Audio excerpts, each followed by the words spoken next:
Midnight Train to Moscow, inspired by true crime stories.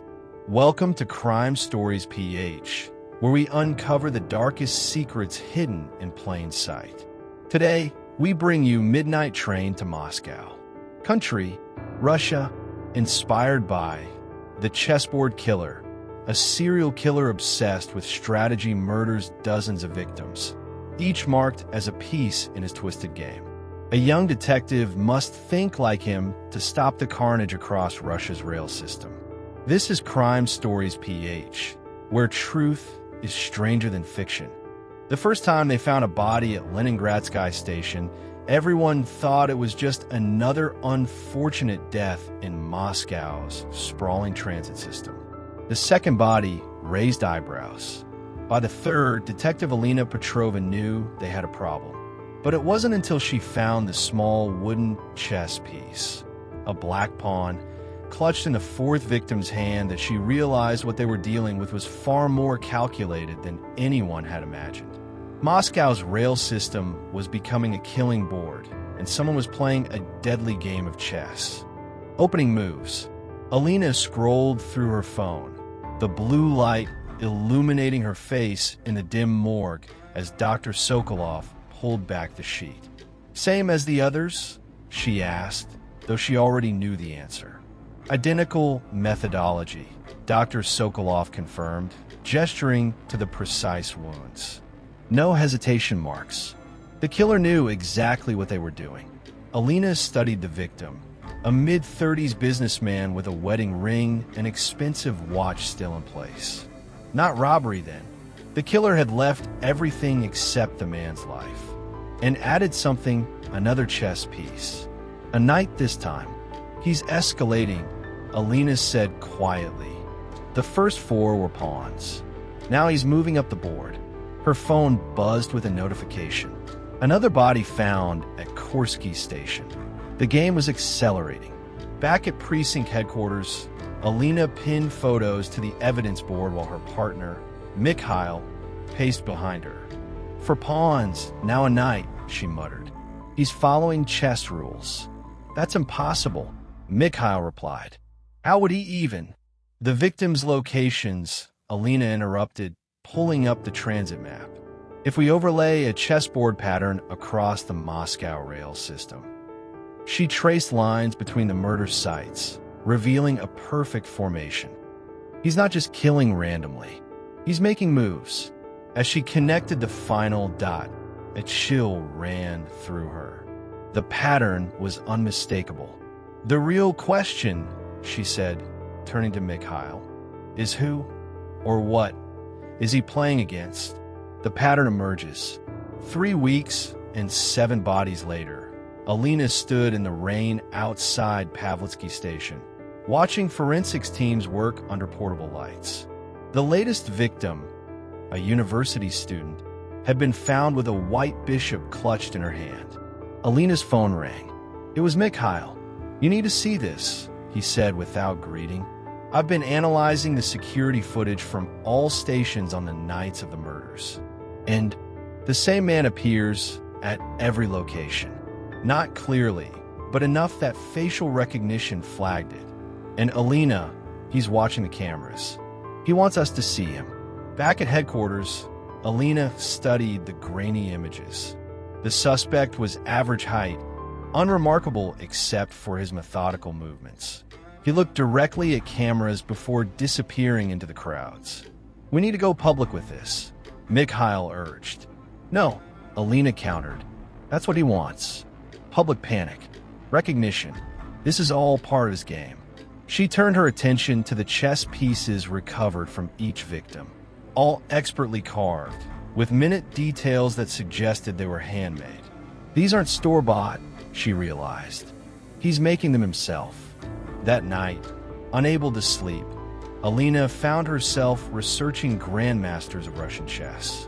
One name kept appearing: Grigory Volkov, a former prodigy who had vanished from competition after a mental breakdown during a championship match 15 years ago.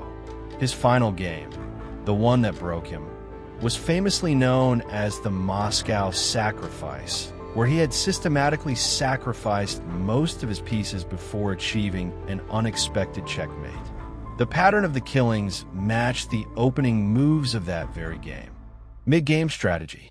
By the time they identified the suspect as Volkov, 3 more bodies had been discovered, each positioned at transit stations that corresponded perfectly to the moves in his infamous final match. Alina stood before the operations team, pointing to the map. Based on the pattern, we can predict his next 3 targets, she explained. We need surveillance teams at these stations immediately. The chief looked skeptical. You're saying we can predict where a serial killer will strike based on a chess game from 15 years ago? Not just any game, Alina insisted. The game that destroyed him. He's recreating it in blood across Moscow's rail system. That night, police flooded the predicted stations. Hours passed with no sign of Volkov. Alina's phone rang at 3:17 a.m. We found another body, Mikhail said, his voice tight. But not at any of the stations we were watching. That's impossible, Alina said, already pulling on her coat. Where? A maintenance tunnel between Belaruskia and Mayakovskia. And Alina? This one's different. He left a note addressed to you. The note was simple. Not every move is visible on the board, detective. Alina realized her critical mistake. She'd been tracking the official stations, the visible squares on the chessboard. But chess wasn't just about the destination. It was about the path pieces took to get there. The tunnels, the connections between stations. That's where he was moving now. The counterattack. 2 days later, Alina received a package at her apartment. Inside was a single white queen chess piece and a train ticket for the Midnight Express to St. Petersburg. It's a trap, Mikhail argued when she showed him. He's singling you out. Of course it's a trap, Alina replied. But it's also an invitation to play his game directly. He's tired of moving pieces around the board. He wants to face his opponent. Despite department orders to stand down, Alina boarded the midnight train. Every car was searched before departure, but she knew Volkov would find a way aboard. He wouldn't miss this move. The train pulled away from the platform, Moscow's lights receding into darkness as they accelerated north. 3 hours into the journey, as most passengers slept, Alina felt a presence in the seat across from her. Detective Petrova said, a soft, measured voice. You understand the game better than I expected. Volkov was ordinary in appearance, the kind of face you'd forget immediately in a crowd. Only his eyes revealed something different, a calculating intensity that never wavered. Chess is about anticipating your opponent's moves, Alina replied evenly, hand inching toward her concealed weapon. You've been playing against yourself this whole time. Not anymore, Volkov smiled slightly. Now I have a worthy opponent, someone who sees the board as I do. Those people weren't game pieces, Volkov. They had lives. Everything is a piece on the board, detective. Even you, even me. We're all being moved by forces we barely comprehend. As he spoke, Alina realized Mikhail should have signaled by now. The officers placed on the train should have moved in. Looking for your backup? Volkov asked, reading her thoughts. I'm afraid I've taken those pieces off the board already. Endgame. The train entered a tunnel, momentarily plunging them into darkness. When light returned, Volkov was standing, a curved blade glinting in his hand. In the Moscow sacrifice, the queen makes a bold move that appears to be suicide, he said, but is actually the key to victory. Which of us is the queen in this scenario, detective? Alina stood to face him. This isn't a game anymore. This is where it ends. Everything ends, Volkov agreed. But how it ends, that's what makes it beautiful. He moved with unexpected speed, but Alina had studied his patterns. She sidestepped, using his momentum against him, sending them both crashing through the compartment door into the narrow corridor between cars. Wind howled through the connection as the train swayed at high speed. They struggled, equally matched in desperation, if not strength. You understand, don't you? Volkov gasped as they grappled for control of the knife. Why it has to be this way? I understand that you lost yourself in the game, Alina replied. But people aren't pieces to be sacrificed. The blade clattered to the floor.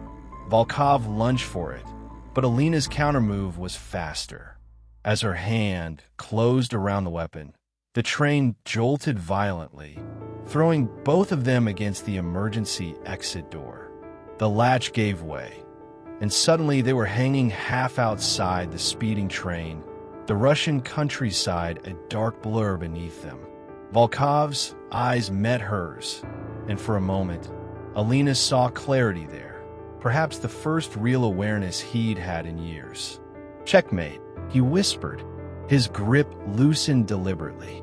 Before Alina could react, he slipped from her grasp, disappearing into the darkness. They never found Volkov's body. The search teams combed the tracks for miles, but it was as if he had vanished into the night. Another ghost in Russia's vast wilderness. Alina stood at Leningradsky Station 1 month later, watching passengers board the midnight train to Moscow. In her pocket, she carried the white queen piece Volkov had sent her, a reminder of how close she had come to becoming part of his game. Her phone buzzed. A text from Mikhail. "You need to see this." Attached was a photo of a postal package received at headquarters.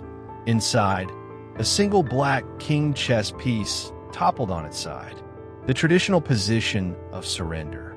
And beneath it, a note with just 2 words, "New game." Alina looked up at the departing train, its lights disappearing into the tunnel like a serpent retreating to its lair. She knew then that the board was still set. The pieces were just hidden, waiting for the next move. In the game of predator and prey, sometimes winning meant understanding that the game never truly ends. It just evolves.